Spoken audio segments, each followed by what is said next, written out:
PTSD, real or unreal? I want to tell you a story about a club I had, and I was actually behind the bar, and trying to think of if I owned it then or not. But anyway, I was bartending, and one of the regular customers was a really neat guy. This guy, about 7 foot tall. I knew his wife. They were charming people. At times she'd come in and party with him. And this guy was, a really heavy-duty delivery driver for Budweiser. And he was their best. And he worked his butt off.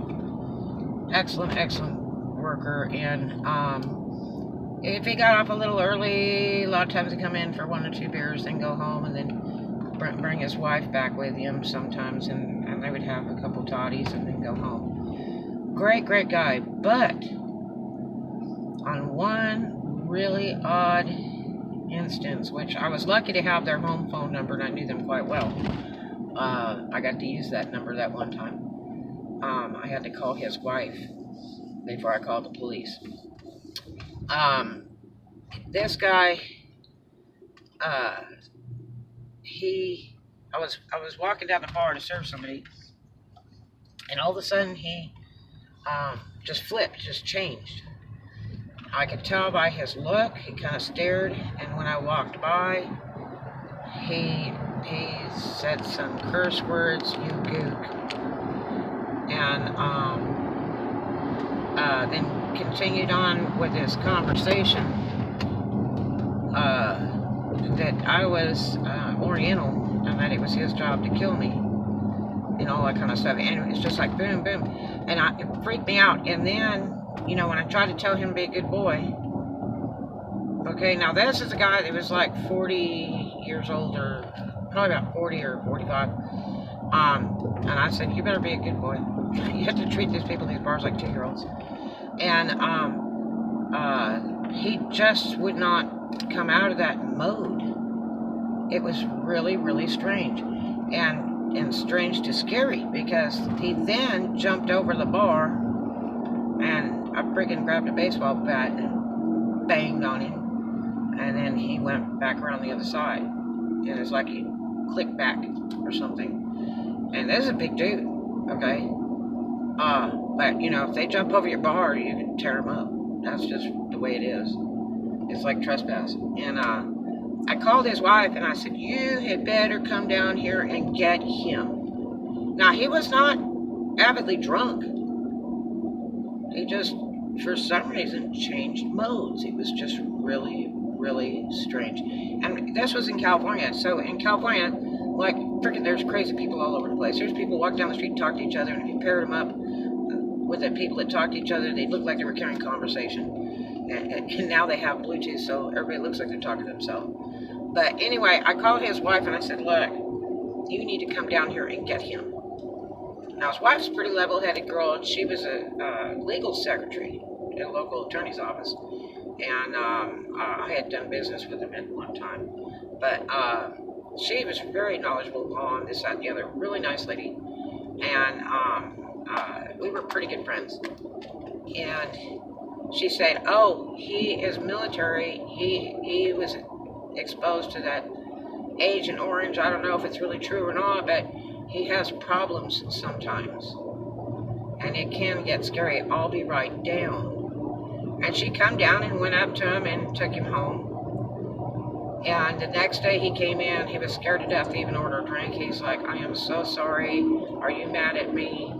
I didn't even know what happened. Can you tell me what I did? And, oh my God, it was really sad. And so, that was just kind of coming out back then, in the early 80s.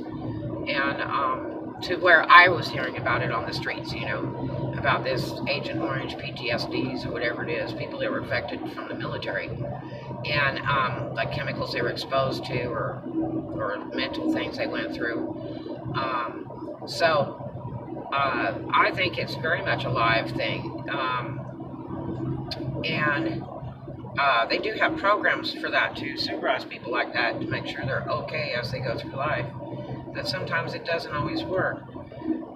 Recently, I have a coworker who I thought was a pretty good friend also, great respect for him, that uh, was involved in some deaths, family deaths.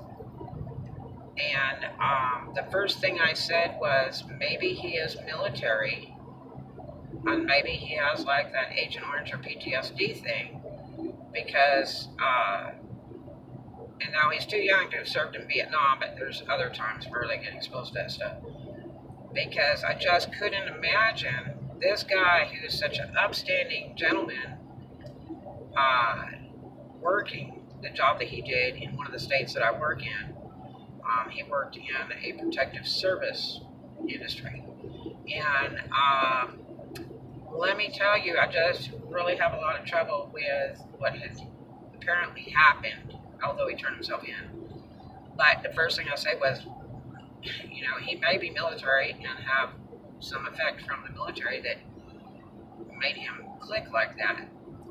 So, and I've seen it, like that guy in the club. It's the strangest thing you'd ever seen. They just click. It is really, it's so sad because they don't even know they do it. And I mean, it's not fair to have them locked up in a loony bin the whole entire rest of their life to keep people safe or anything like that. I think if they're properly maintained, I think it's fine. But it's just one of those things, It's why people have asthma, or people have anxiety attacks, or people that are alcoholics, or drug addicts. It's just a thing. And no one's perfect. Everybody has some kind of thing, I suppose. So I'm a vitamin freak. That's my thing. And I love weights. I do. But, maybe that's a disorder. But I think that, there's been some talk about, oh, he'll be fried for that. Well, let me tell you something. Charlie Manson is one of the longest lived Hitler USA guys. He died in the jails. He died in the jails. He lived so long. They didn't off him. So what makes you think that everybody else qualifies? It also depends on the state regulations. A lot of states have abolished the death penalty. And two, it depends on what the charge can be. If it's a premeditated, that can fall into different categories. Now, again, I'm not a lawyer. It's just these are certain legal things that I know about, but all states vary and stuff. So, don't take it totally for granted. You may know more than me. You may be a lawyer. You may know a whole lot more or experienced in something like this. But I will say that, generally a premeditated murder will be charged, but there's also a thin line there where it would be possibly a premeditated murder like maybe, like bar brawl, like a couple guys getting fight drunk. And then it might come under like possibly an involuntary manslaughter charge if the person ended up dead at the end of the fight, because they were under the influence of alcohol or whatsoever, or maybe that if they had a military default like the PTSD or something like that. So don't be too quick to judge, but I will tell you, it depends on the states that have death penalty, because like Texas, they have an express lane for the death penalty. They don't play. They just get rid of them and the party's over. But there's a lot of other states that have abolished that. I think Alabama's one of them that abolished the death penalty, which I guess could be sad, if somebody's just absolutely in mental danger. Shock treatments and surgery to the brain to correct things like that. I don't know that really works well. And there are people that have been sentenced to death, and they found out years later they were actually very innocent. And it's not like you can wake them back up and bring them back to life if you've made that gruesome mistake. So, if you have PTSD or you're familiar with something like that, or a situation that you believe or was seen to be a PTSD or Agent Orange result or effects, comment below. and tell me what you think. Because I'm not just going to tell you, this guy is a really nice guy and co-worker in one of the states I work in. Really like him, and I just can't imagine him doing something like that. Anyway, I'll talk to you later. You have a great one.